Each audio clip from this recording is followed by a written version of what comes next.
Friends, ఈరోజు మన వీడియోలో వంకాయ అల్లం పచ్చిమిరపకాయ కూర చూద్దాం.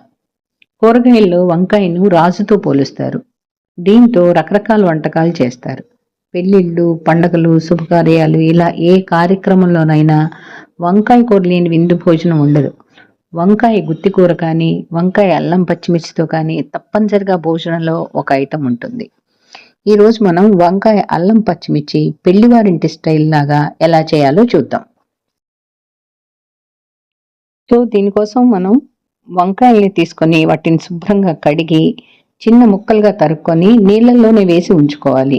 ఇది మర్చిపోకూడదు. మనం వంకాయలు నీళ్ళల్లో వేయకపోతే కండ్లు వస్తాయి. కాబట్టి మనం పోపులో ముక్కల్ని వేసేంత వరకు కూడా వంకాయ ముక్కలు ఆ నీళ్ళల్లోనే ఉంచాలి.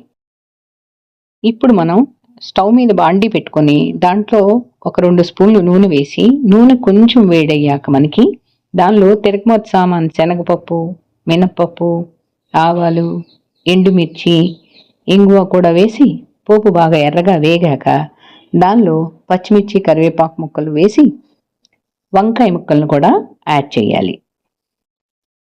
వంకాయ ముక్కలన్నీ వేశాక మనం ముందుగా నానబెట్టుకున్న గ్రీన్ పీస్ కూడా వేసి చిటికెడు పసుపు, తగినంత ఉప్పు వేసి మూకుళ్ళలో వంకాయ ముక్కలు, గ్రీన్ పీసు, ఉప్పు, పసుపు బాగా కలిసేలాగా గరిటెతో అటు ఇటు కలిపి బాండి మీద మూత పెట్టాలి. ఒక్క 5 నిమిషాల తర్వాత మూత తీసి చూస్తే వంకాయ కొంచెం మెత్తబడి కలర్ మారి కనిపిస్తుంది. ఇప్పుడు ఒకసారి పైనుంచి కిందకి కలియబెట్టి మళ్ళీ మూత పెట్టి 2-3 నిమిషాలు ఉంచాలి. స్టవ్ని మీడియం ఫ్లేమ్లోనే ఉంచాలి, లేకపోతే కూర మాడిపోతుంది.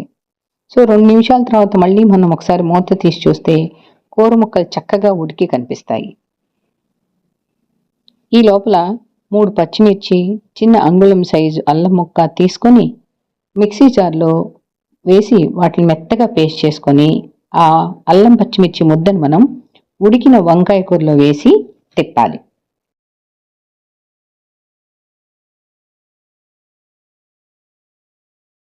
ఇప్పుడు 1 నిమిషం స్టవ్ని సిమ్లోనే ఉంచి ఆఫ్ చేయాలి. దీనివల్ల అల్లం పచ్చిమిర్చి పచ్చివాసన పోయి వంకాయ కూర గుమగుమలాడుతూ నోరూరిస్తుంది. ఇప్పుడు ఈ కూరలోకి పచ్చి కొబ్బరి కూరను చల్లుకోవచ్చు. కొబ్బరి కూర రుచిని మరింత కమ్మదనంగా చేస్తుంది. కానీ కొబ్బరి అనేది ఆప్షనల్. మన ఇష్ట ప్రకారం కొబ్బరిని యాడ్ చేసుకోవచ్చు, లేకపోయినా పర్వాలేదు. కొబ్బరి లేకపోయినా అల్లం పచ్చిమిర్చి మాత్రమే వేసిన వంకాయ కూర చాలా రుచిగా ఉంటుంది. వంకాయ కూరలో